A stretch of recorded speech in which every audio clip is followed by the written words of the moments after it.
คนคนหนึ่งอยู่โดยไม่มีจุดหมายที่หายใจแต่ละวันเพื่อรอให้จบจนเธอเข้ามาหัวใจจึงได้พบว่าชีวิตฉันจะอยู่เพื่อใครรู้ตัวเองว่าคนไม่ดีอย่างฉันคงไม่อาจทำให้เธอจะมาสนใจแต่ยังจะรักเธอแม้นานสักเท่าไรสักวันที่เธอเข้าใจจะรออยากได้ยินคำว่ารักจากปากเธอสักครั้งแลกด้วยอะไรฉันก็ยอมจะให้ทำจะให้ทิ้งทุกสิ่งก็พร้อมยอมเธอทุกลมหายใจ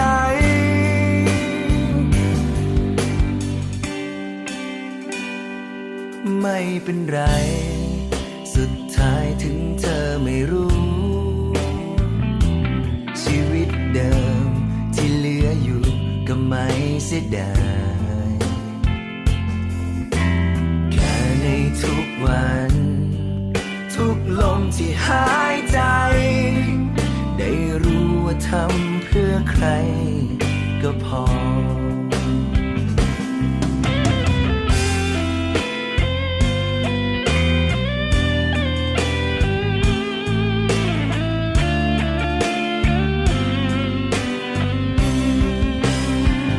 อยากได้ยิน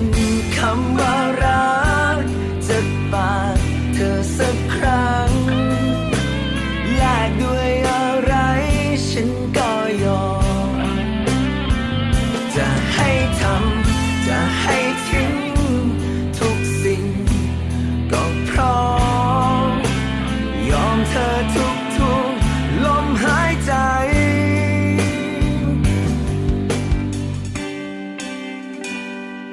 ไม่เป็นไรสุดท้ายถึงเธอไม่รู้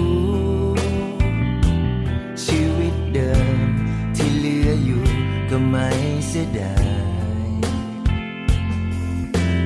แค่ในทุกวันทุกลมที่หายใจได้รู้ว่าทำเพื่อใครก็พอแค่ในทุกวันทุกลมที่หายใจได้รู้ว่าทำเพื่อใครก็พอ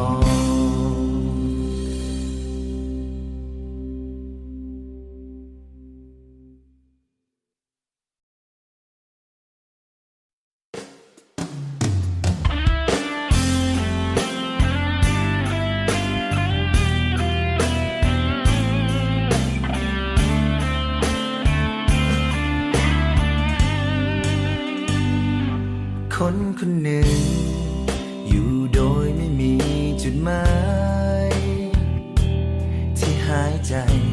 แต่ละวันเพื่อรอให้จบจนเธอเข้ามาหัวใจจึงได้พบว่าชีวิตฉันจะอยู่เพื่อใคร